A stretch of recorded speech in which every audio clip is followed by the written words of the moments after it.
మంచిర్యాల జిల్లా లక్సెట్టిపేట ప్రభుత్వ model degree కాలేజీలో అధికారుల తప్పిదం వల్ల పీజీ విద్యార్థులు నష్టపోతున్నారు. కళాశాలలో బీకాం ద్వితీయ సంవత్సరం విద్యార్థులు 30 మంది మూడో సెమిస్టర్ పూర్తి చేసి 4వ సెమిస్టర్ పరీక్షకు ఫీజు చెల్లించి మేలో నిర్వహించినటువంటి వార్షిక పరీక్షలకు సిద్ధమయ్యారు. అయితే వార్షిక పరీక్షల్లో ఒకరు గైర్హాజరు కాగా 29 మంది హాజరయ్యారు. పరీక్ష ఫీజు చెల్లించిన సమయంలో కళాశాల పరీక్ష విభాగం అధికారులు మ్యాపింగ్ నమోదు క్రమంలో ఎఫ్ఎంఎస్ అనేటువంటి సబ్జెక్టుకు బదులుగా హెచ్ఆర్డి సబ్జెక్టును నమోదు చేశారు. దీంతో ఫలితాలు తారుమారయ్యాయి. మన కళాశాలలో జరిగిన ఎగ్జామ్ ఫీజు కట్టడం జరిగింది.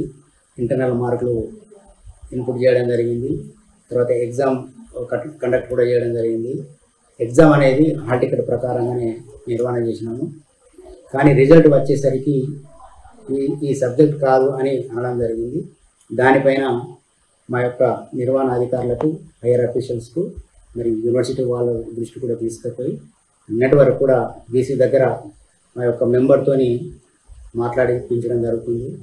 వాళ్ళు ఏ నిర్ణయం తీసుకుంటే ఆ నిర్ణయానికి లోబడి మా యొక్క బాధ్యతను నేను నిర్వర్తిస్తానని తెలియజేస్తున్నాను. డిగ్రీ కళాశాలలోని ఎంకామ్ 4th సెమిస్టర్ విద్యార్థులు మొత్తం 30 మంది, ఒకరు ఆప్షన్ అయ్యారు. 29 మందికి ఎగ్జామ్ రాసినప్పటికీ కూడా వారికి ఆప్షన్ రావడం జరిగింది.